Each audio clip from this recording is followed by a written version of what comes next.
It's the Hip Hop Gamer Show. What it is, Hip Hop Gamer Show.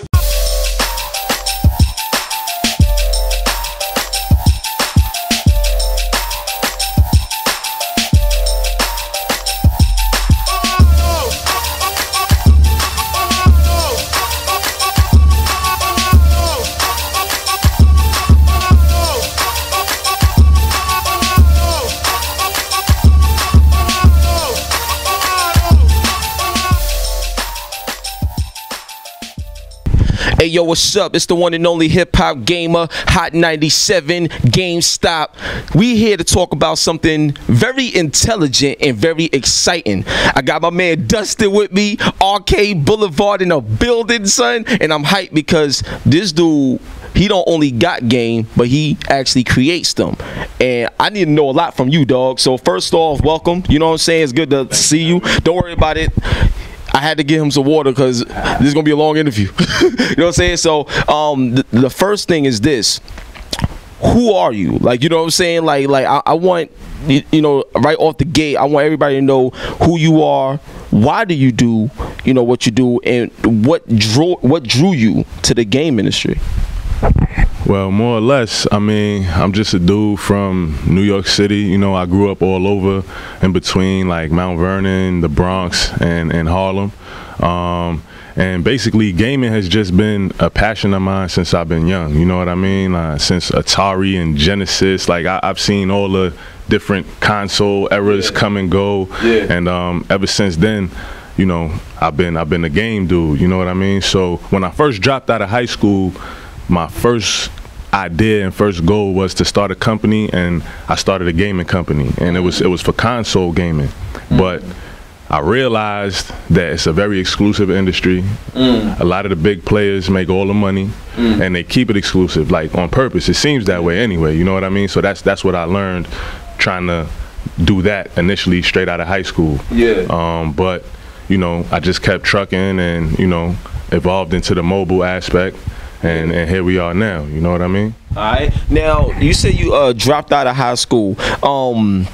First off, why did you drop out of high school? And also, when it comes to gaming and your vision for it, now that we're in 2015 and we've been playing ever since the 80s and stuff like that, give me a little insight on your vision. And my man just tripped. That shit was funny. All right, cool.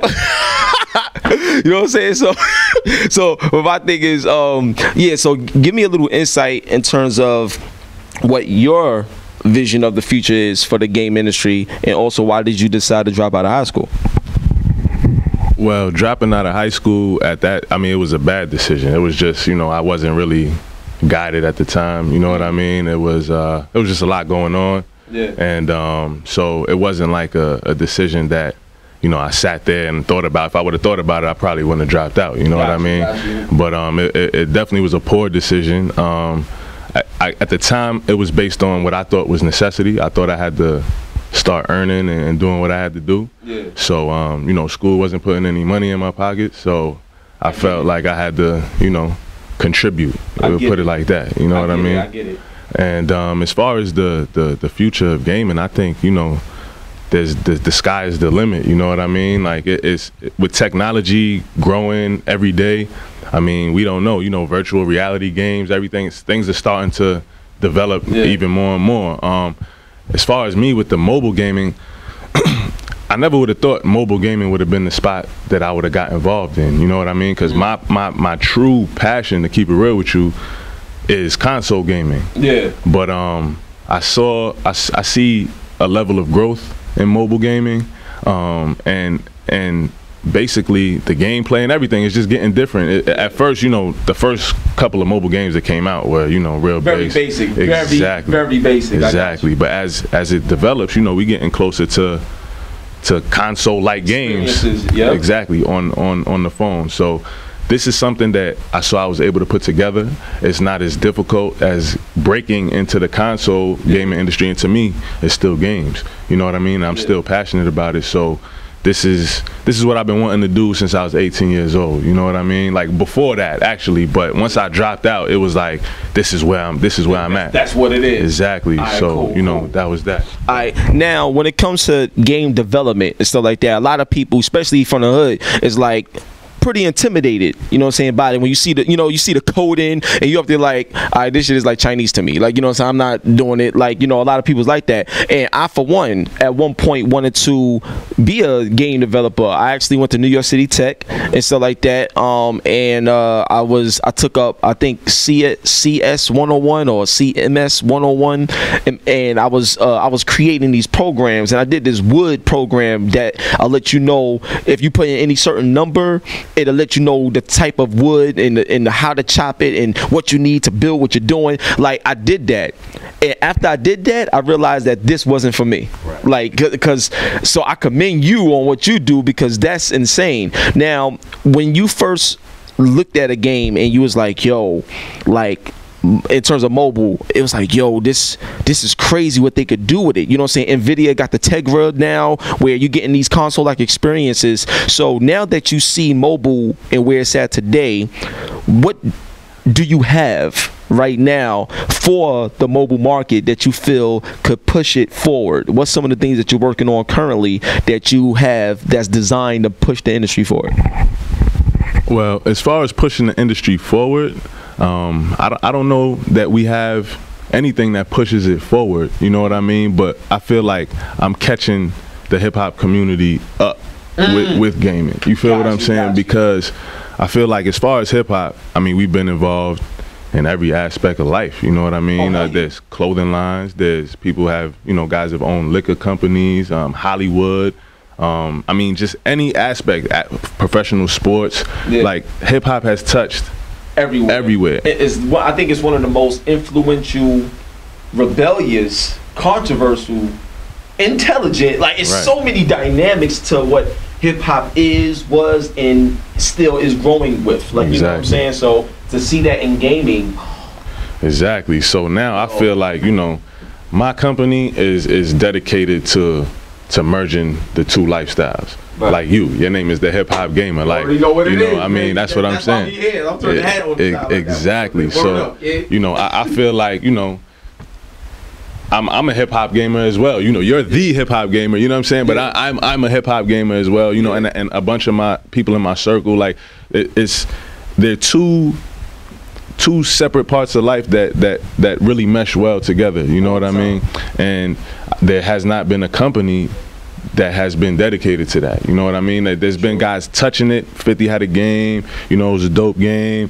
They have Vendetta out, you know what I mean? There's been a few games that have done it, but there's never been a company that, that's what they do, and that's what we do. Now, I'm gonna tell you right now, firsthand, you know what I'm saying, from the game journalist standpoint, obviously I'm black, I'm from the hood, whatever, I talk the way I talk and stuff, and it's hard. And to me, it's hard because a lot of people, by default, when you look at games, period, by default, a black face isn't the face. You see what I'm saying? Whether it's the game, whether it's the music that's being chosen, everything. It's like we're like last on the totem pole when it comes to that. So being a game journalist, something that I've learned is all the developers that I speak with and talk to, they love me, man. They want me around all the time. Actually, when I come around, they actually feel excited to talk. Whereas a lot of times you see the traditional regular people come through with the same boring ass questions because they don't know shit. They're like, you know what I'm saying? They're not really into the culture, but they know they can make money from it, and if it's a job for them, they're gonna look at it like that, meaning that they can't wait to finish it. You see what I'm saying? Whereas us, it'll never be done. Like, you know what I'm saying? We always want to do things. So from a journalist standpoint, there's things that I've experienced, that allowed me to be able to reach out to others to be like, yo, look, let me put you up on game. I feel that you're doing the same thing from a game development standpoint and stuff like that. Now, what I want to ask you is, because that's a reality, what's your thought process on how to break down that barrier to make it be like one day when you see a black person doing major things in gaming, it won't be looked at as, oh, a black guy. it'll be like normal shit. Like, you know what I'm saying? I think that is the truest form of breaking through this culture from what you do in terms of game development. So what's some of the things and ways to inspire others to make that a reality with your company and your brand? I mean, first and foremost, I think it's just the fact that we here doing it right now. You know what I mean? The first step is to show people what you got. Exactly. Like, you know, we doing it. You know what I mean? And if we gonna be the trailblazers to make another young kid in the hood be like, yo, I want to start the next Arcade Boulevard, or, you know, that's we opening doors right now. You know what I mean? And I would love to see more companies like Arcade Boulevard help grow the genre, the hip hop gaming genre, because to me, that shit sounded so good just now. Yeah. All right, cool, guys. Let's go. Yeah, you know what I'm saying? So, I mean, that's the whole thing. You know what I mean? Like, in any industry you look at, you know, Jackie Robinson had the Blazer Trail for black baseball players. I'm not comparing myself to Jackie Robinson or nothing like that. But because, you know, a lot of people on the internet, they'll be like, oh, he said Jackie Robinson. Exactly. The ethos do. Exactly. But, you know, the whole thing is there has to be a first. You know what I mean? And that's basically, I just feel like, you know, we stepping our foot in the game. We have a lot to offer. You know, we have like 40+ titles that we looking to put out. You know what I mean? And it's just, you know, it starts here. You know what I mean? And hopefully the support is there, because there are many reasons that I felt like I wanted to do this. You know what I mean? I know that we do represent a small percentage of the gaming world from a production standpoint, but we represent a huge percentage of the gaming population. You know what I'm saying? So I feel it's only right that there's a company that's dedicated to making games for me. I mean, I feel like when I look at games, I play the games that are available, and there's a lot of games that I love, but I'm like, yo, there's no games that they make like for people like me.